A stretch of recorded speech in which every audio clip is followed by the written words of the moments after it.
them speak before? Okay, you know what you're getting into. That's why you're back, because they are fabulous. They give you really concrete tips and tools that you can use, and they inspire you to actually put them into practice. So Carrie Stutzman, we've known, she's been a friend of Penn for many years, and she has spoken through the years about parenting. She is a licensed marriage and family therapist and parent coach, EMDR certified, and has been doing this for over 25 years, and is, you know, if you've got an issue, she's probably seen it and worked with it and helped people.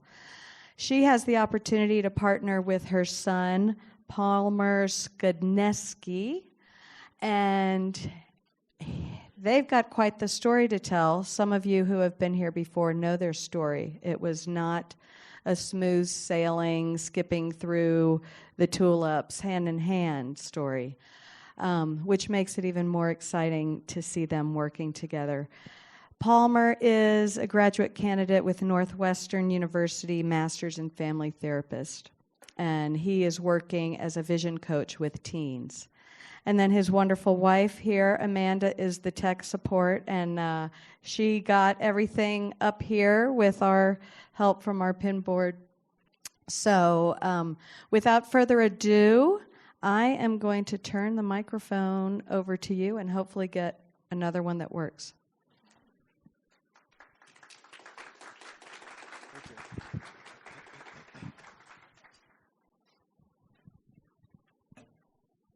All right, so two things before we get started. If you have these, please play with them. I love them. And if you can't tell, I'll probably get distracted and use this as we get going. And other thing that, just as a self-disclosure, I don't have a belt today. I was thinking through my wardrobe, the things that were essential, and I thought shirt, pants, and shoes. I ran back in for shoes, so I don't have a belt. So if you're curious, that's why I don't. ADHD is a wonderful thing. And I need my iPad. See? Exactly. All right. ADHD forever as a theme in our household.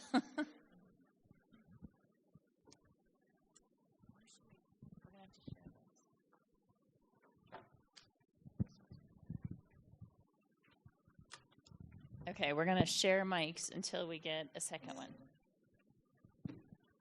Hi, I'm Carrie. I'm the mom. I'm Palmer. I'm the son. She's the mom I wanted nothing to do with. He's the son I had no idea what to do with.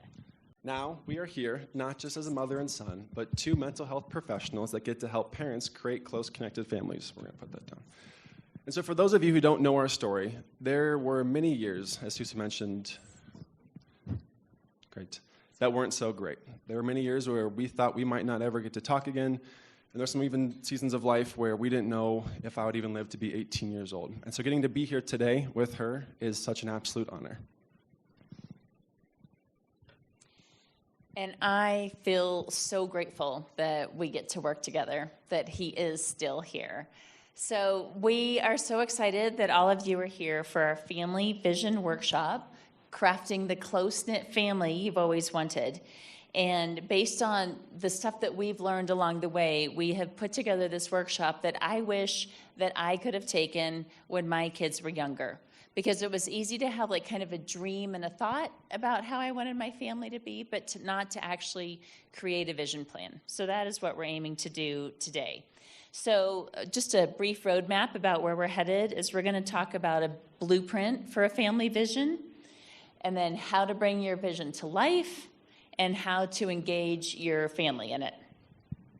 So for those of you who were here last year, you may remember that while we were speaking, my oldest son and his wife were in the hospital for the birth of their first baby.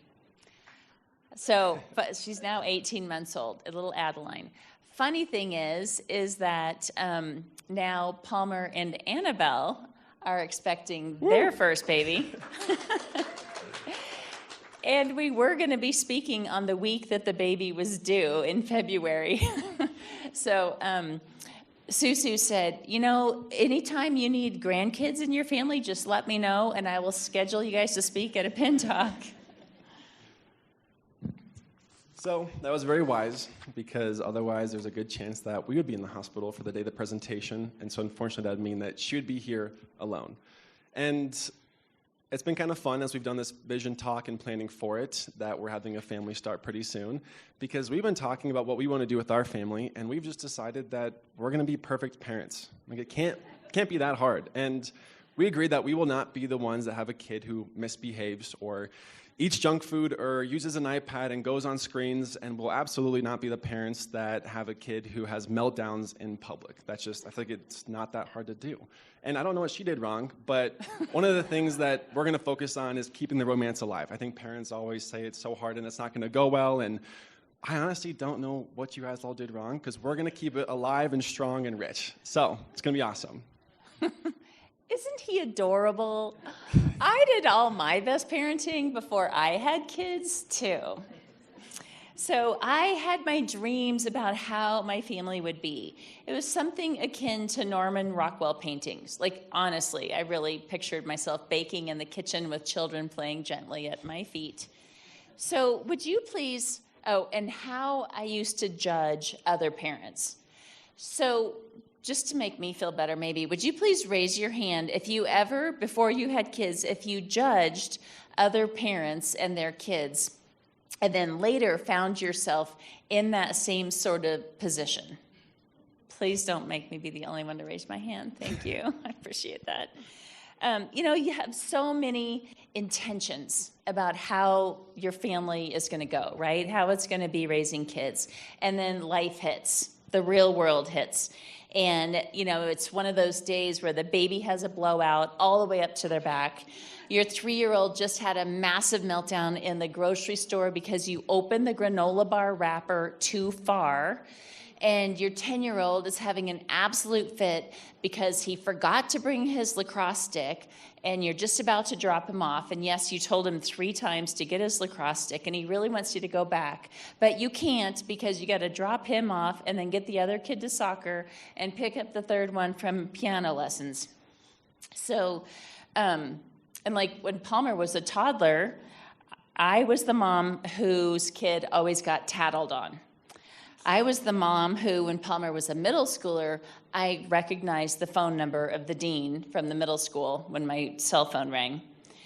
When he was a teen, the cops would drop by my house when there was mischief in the neighborhood just to ask if Palmer was home, because they figured he might be behind it. I mean, there were other teenagers in the neighborhood, but they came to our house.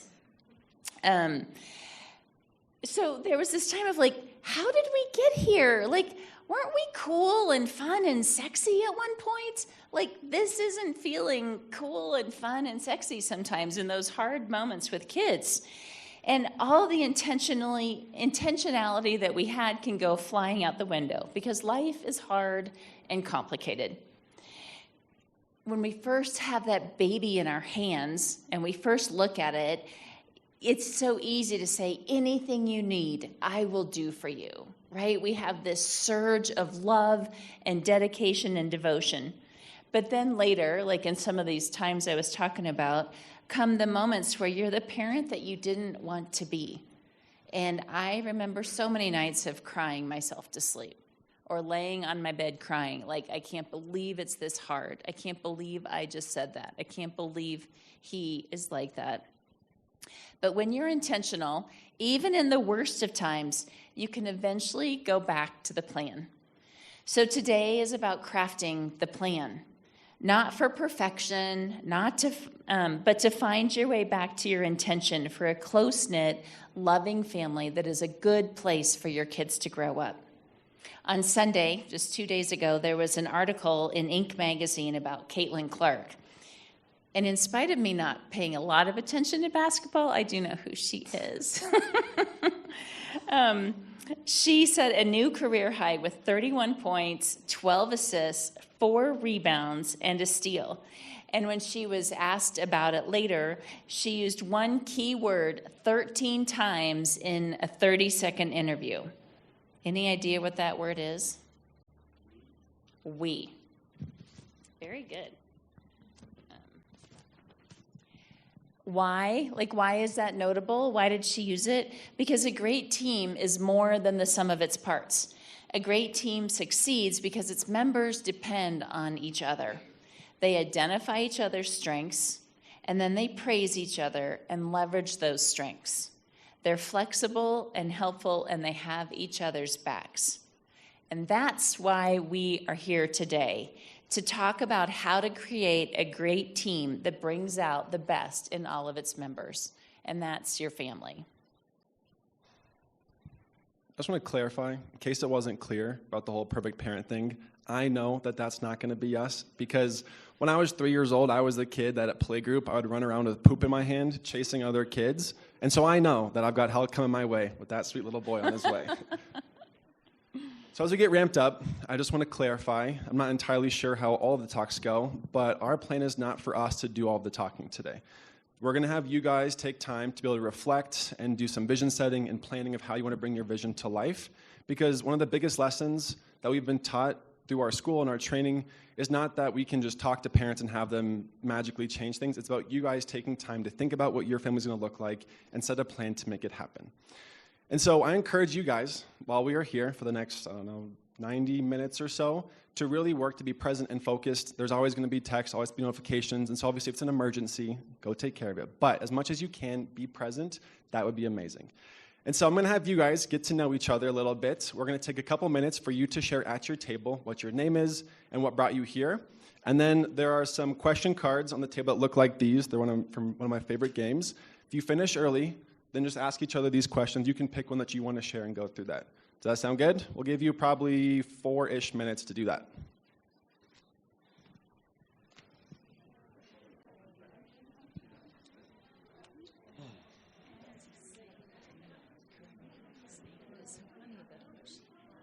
Oh, I know. I know.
Thank you.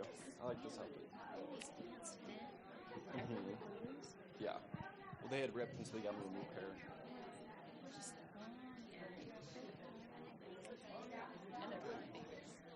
Yeah, they're very comfy.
Okay, about 1 more minute. Just timer. You can just get to it.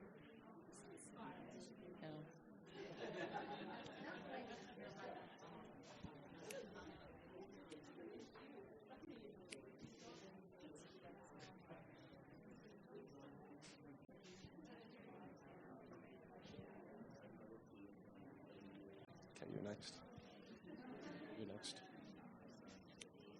Okay, 20 seconds.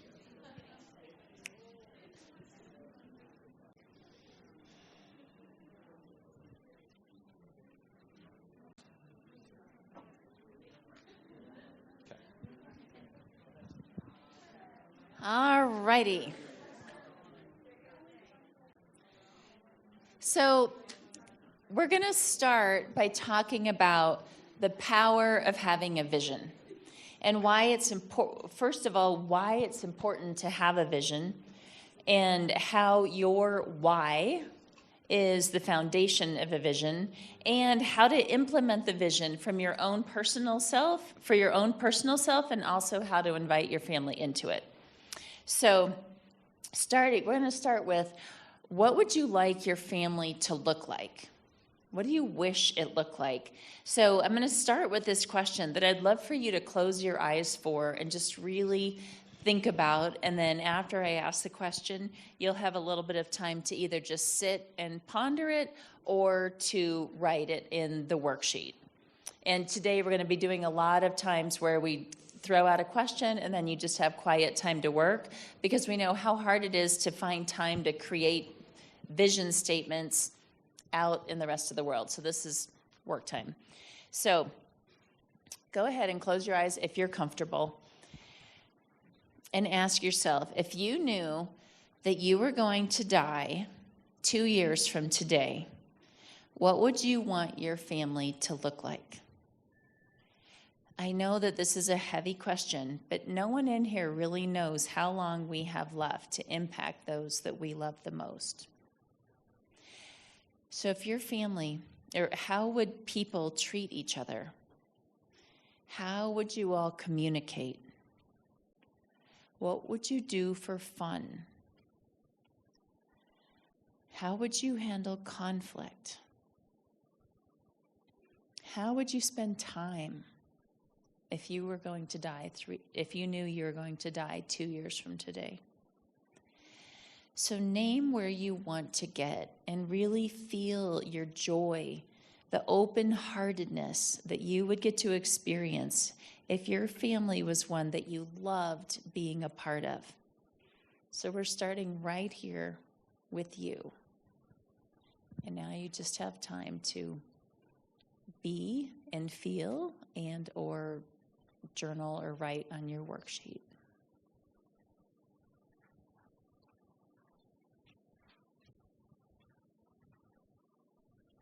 And it's on the second page.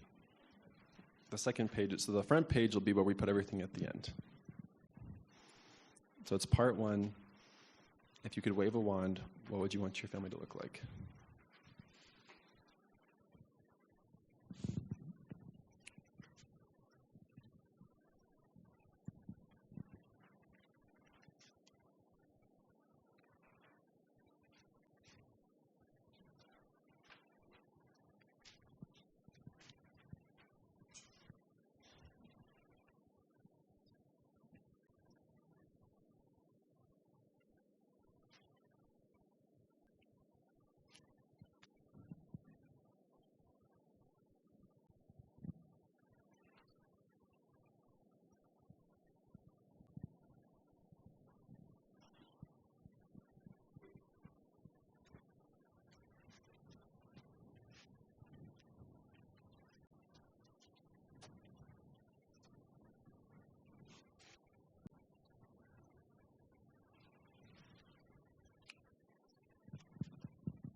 It's top of the first box.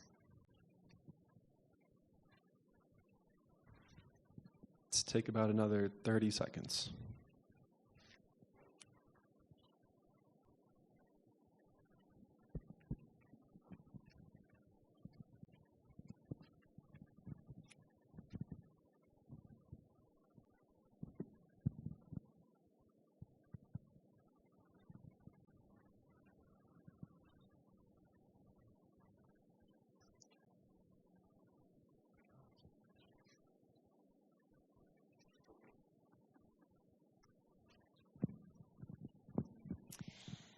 Okay, then our next question is, what is your biggest fear if nothing changes about how your family is now? You have about, what is the pain point in your family? And I find this to be helpful to think about as future parents, as present parents, and I'm an empty nester, and I'm having all these thoughts and questions for myself about parenting adult kids. So hopefully it's relevant to everybody in here.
Okay, about 30 more seconds.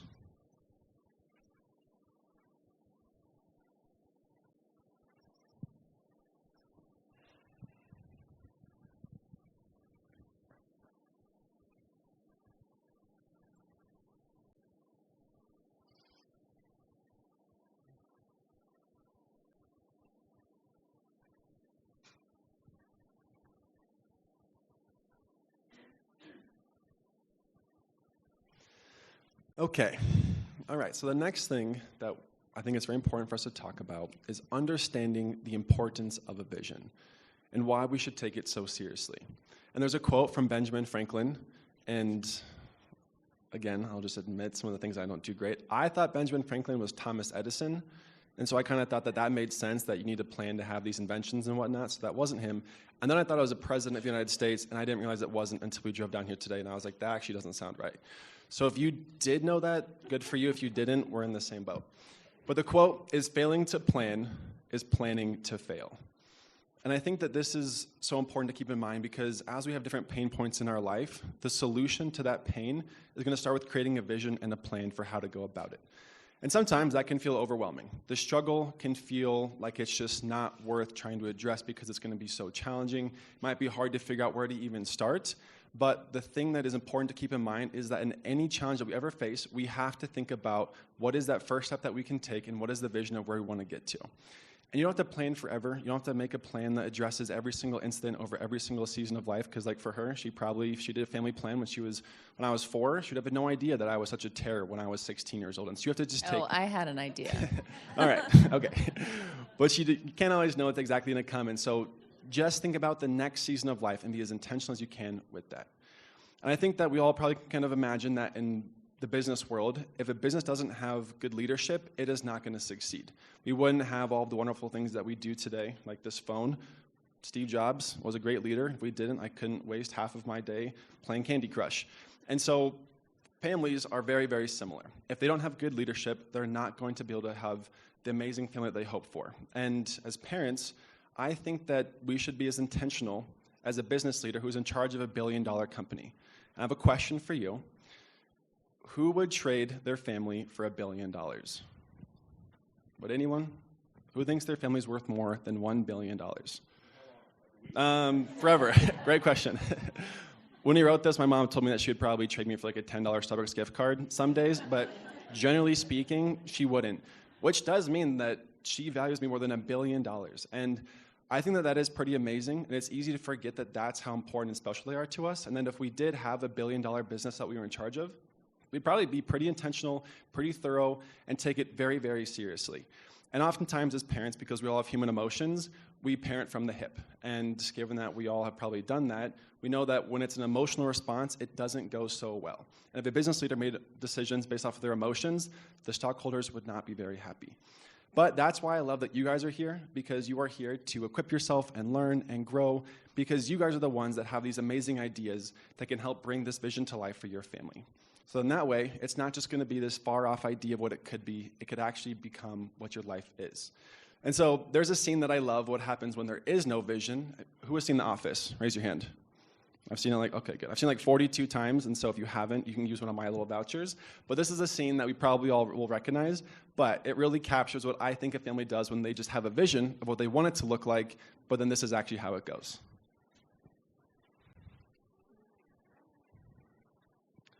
Maybe not.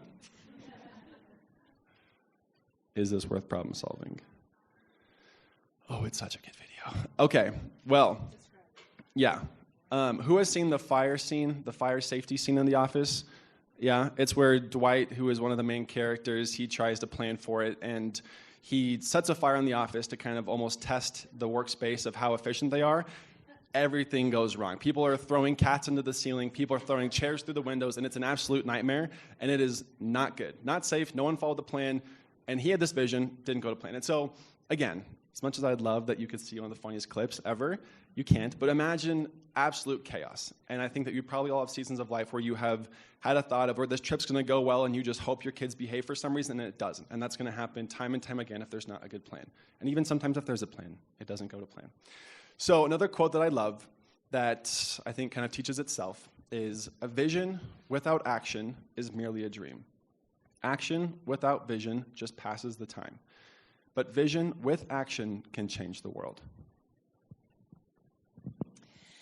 So as we talk about crafting your family vision, I think it's important that we start with your why. And just as a note about what's coming is Palmer and I have created a card game for creating your family vision for you to talk about with your kids. It's like a way to have a family meeting with your kids and engage them. And then we'll share some ideas for how to up the odds that that's a successful conversation. But we're starting with a big focus on you, because even if the rest of your family can't or won't engage in creating a vision, you can be clear about your vision and your why, and you can start living more true to what you envision for the future. And I think we wanted to highlight this point because it's easy to come here, and I wish that we could just give you this amazing, foolproof plan to get your kids to engage and be responsible and do all those things. But that just isn't the reality of parenthood or relationships in general. We can't get people to do things. And so, at least we can't force them to. And so I think that I want to just note that my mom is an amazing example of what a single parent can do, just an individual person can do, and the impact that it can have on a family. Because growing up, there were many chapters that were very, very tough, especially my sophomore and junior year. There was a season where my dad went to jail for years of psychological abuse and court violations. I struggled with depression, anxiety, and suicidal thoughts, and it was like, I didn't think it could possibly be any worse. And that was the season where my mom and I both, if you asked me, I would have probably said that I'd be shocked if I made it to 18. And I look at my family and my cousins and situations that were very similar to mine, but were both parents, or even just one of the parents was really, really volatile. And they didn't have someone like my mom. They didn't have a person who was disciplined and kept bringing their actions back to their vision. And so I honestly believe that the only reason that I'm here today, she's so cute, but I think it's because she was so intentional and she fought so hard, even though there was like months and years where I was just throwing it back in her face and telling her it wasn't worth it and that she should just stop trying. And so just know that each one of you, I don't know how bad it is, and if you don't have a partner who is joining and encouraging on this journey of raising your children, you can have such an amazing impact. And I'm only here today because of what she did.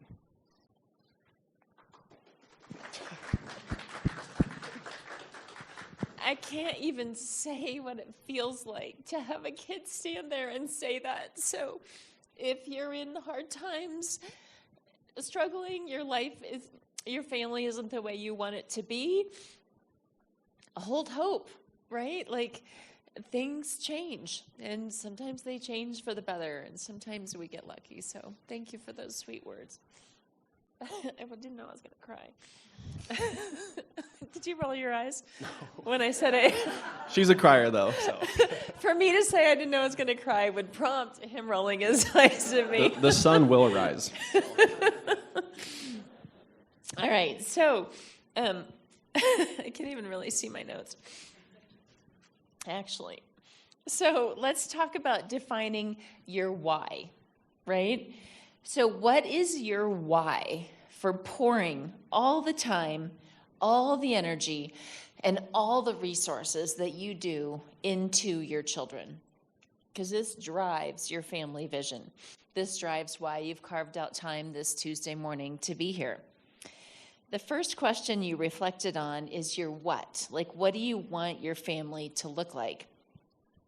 This is the why that we're talking about now. What is your purpose for doing all this that you do for your children? And then that's the next blank spot on the worksheet, and you're going to have time to write, what is your why? We'll give you like 3 or 4 minutes.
Okay, we'll do about another 30 seconds or so.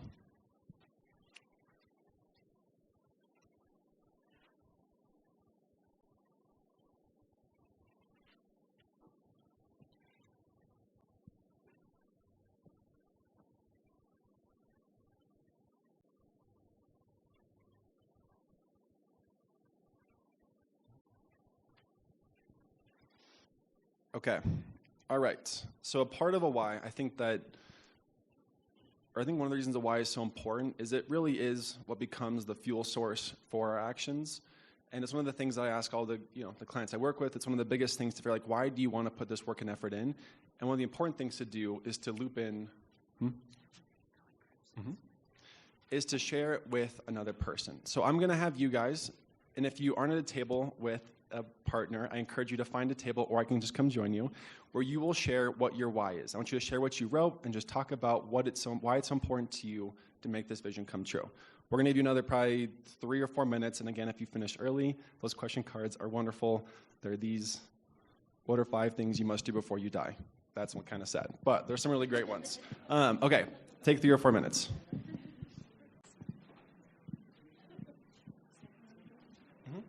Well, actually...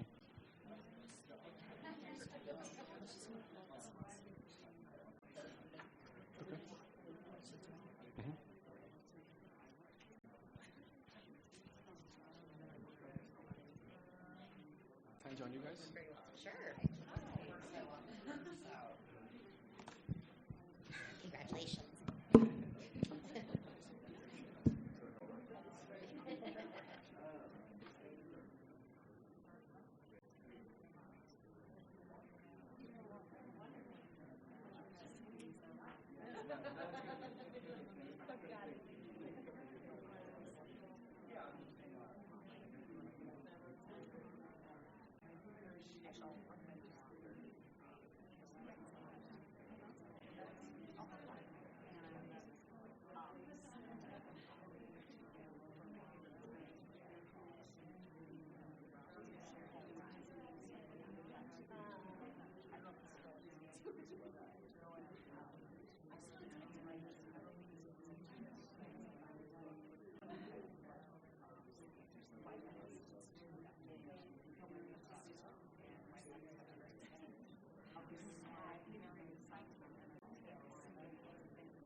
About 1 more minute.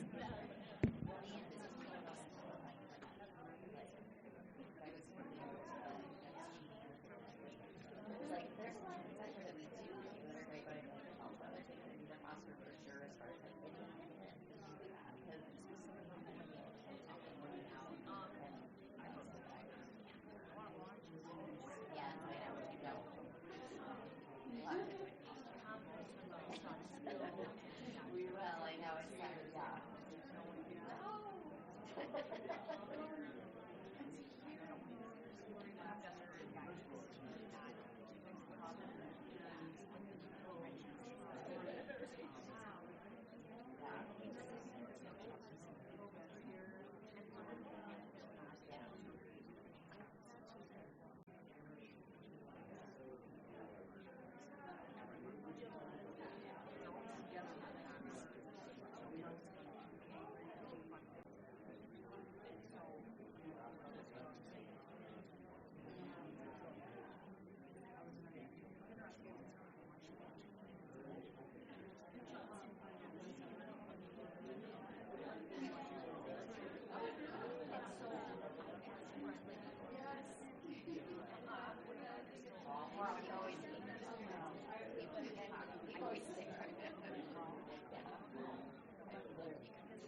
All right, 30 seconds.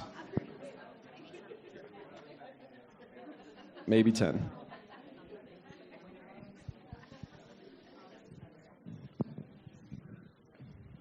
Okay. So now you have defined your why, and you've got to share it and talk about it. And I think the next step in this process is for us to kind of figure out what are your values. Because there are certain values that are going to support that why coming true or not. And knowing values is essential because if you have them at the front of your mind on a regular basis and are intentional at bringing them to mind, they will serve as your compass for your decisions and actions as you go through life. And they will align you with what truly matters as you go.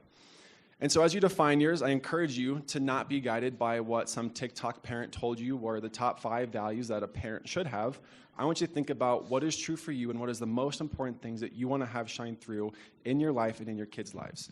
And so on the workbook, it's this section right here that has a bunch listed. I think there's 12, 16, if I can do math right.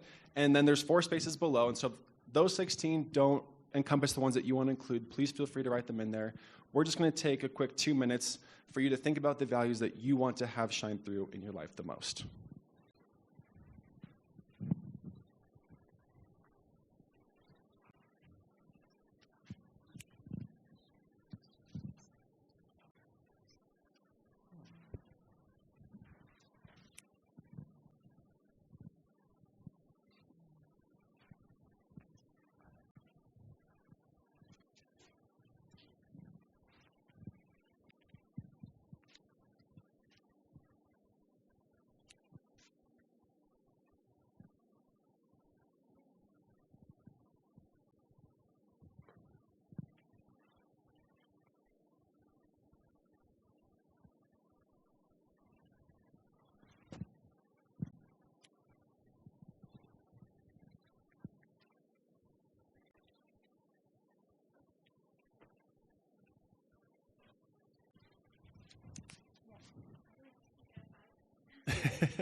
You don't. There'll be kind of the 5 main guiding ones, but circle all the ones that you want. I guess these are all probably good. Yes, thank you. Yes, 5 or 10 pairs, perfect. Circle them all. And it's also easier to have like a few key ones that are really clear that you're focused on, that you like name repeatedly for your kids and all that kind of stuff. So maybe circle the ones you love and then double circle like the ones that you really, really want your kids to know that is a big value for you.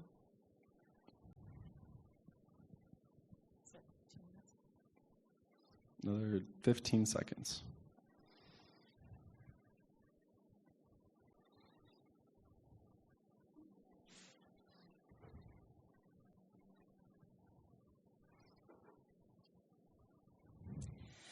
All right, so a little bit of something to noodle on as you think about what your values are is what do you value enough that you're willing to be counterculture about? Because sometimes those two, your values and mainstream culture, can be at odds, right? Like screen time versus family time. And I just recently was talking with a couple who have an 11-year-old girl who desperately wants Snapchat. And she's letting her parents know in a very strong, no uncertain terms way that she wants it, that everyone else has it, like she will die if she does not have Snapchat. And so the parents are having this dilemma about their values and what they want her to have. And one of the value struggles is, I guess, to open a Snapchat account, you have to be 13. So for them to set up an account for her means lying. And that is counter to their values. So the dilemma for this mom is, do I feel strongly enough about honesty to go counterculture and let my kid and face my child's protest about me going counterculture, right? And on that note, the kid is like, everyone has Snapchat. To that, I would say, if you have kids in that age, if you have any access to the parents of your kids' friends, Talk to them, right? Because it is true that so many people are saying yes to that, but so many people are itchy inside about it. And so if you can connect with some of those friends and maybe not be the only one who's not doing it, it can help you live true to your values and maybe what's better for kids. Another counterculture example, a girlfriend was just talking to me about how she and her husband would take her kids skiing. And as they got a little bit older, then during ski days, they would want to go off and ski with all their buddies. And this couple was like, no, we ski together as a family. This is family time. But the kids protested, as any good middle school and high school students do. And the parents had to face that pressure to be counterculture, to say, we ski together. The cool part is now those kids are 27 and 29, and they still go skiing together. It's a way their family plays and has fun. But it took the parents having the courage to lead that change and to be countercultural. So if you're clear about what your value is, like honesty or family time, then parenting decisions become clear. You just, and like for this mom to say, I'm not willing to open a Snapchat account for you because that would involve lying, and we tell the truth. Or, in our family, we tell the truth, is a way to keep reiterating that value. So on that note, I'm going to have us ask ourselves some questions, because it's easy to think about what are the fun things that we want to do, what are the values that we want to have, what are all the great things that we're going to do for our family. But one of the things that I think guides us the most and guides real change is reflection, because a lot of times we kind of just push forwards and don't realize maybe the wake we leave behind us. And so it's so important, because we can get into life and get in these rhythms where we think we're doing one thing and we think our values are guiding our actions, when in reality we get caught up in these behaviors and these cycles that don't end up reflecting our values. And so asking yourself questions like, how do you spend your time? How do you spend your money? What does your sleep schedule look like? How much screen time do you have? What do your social and spiritual lives look like? Do you guys have fun still? Do you take time to go do things you enjoy doing? And this isn't a question that's meant to be, can you point me to one example and say, well, yeah, of course we value this. We did that just last weekend. Because I know a family that I've been working with where the dad, if I asked him, he would say that he loves family connection and spending time with his kids, and he does a really great job of that, and he models it for other people. But if I asked his kids, they would say on those family trips and those phone calls he takes and makes for them, he's distracted, he's working, he's not being present. And all of the kids would say that for them, it's so challenging that their dad doesn't prioritize communication, doesn't prioritize quality time. And so for this dad, because he doesn't do a good job reflecting and thinking about what his actions are actually causing his kids to feel, that has not changed in the last 10 years or so. And so I'm going to encourage you, this is a little bit of an intimidating question, to think about if we put a video of the last 3 years of your life on this screen and we all watched it, what would we say the culmination of your actions and the way that you show your values, what would it be? So in the next section under values, I want you to ponder that question. If we all watched your life, how would we describe your family? And we'll give you 3 minutes.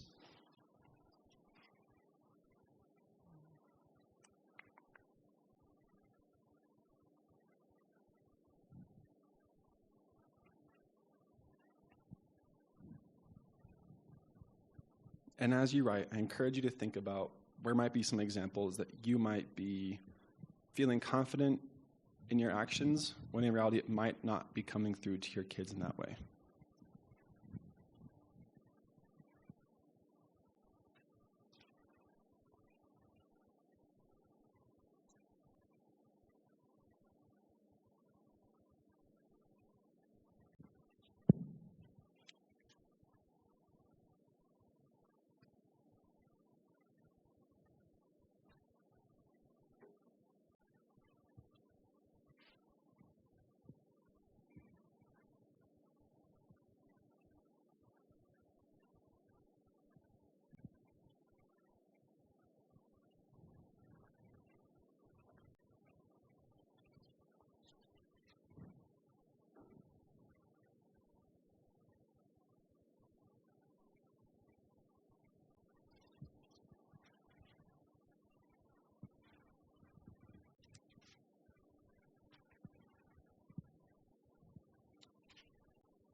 Okay.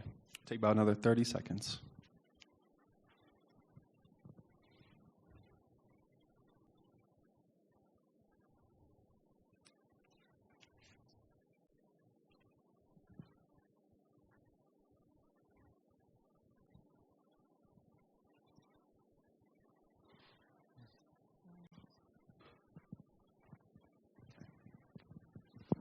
All right. So, how do you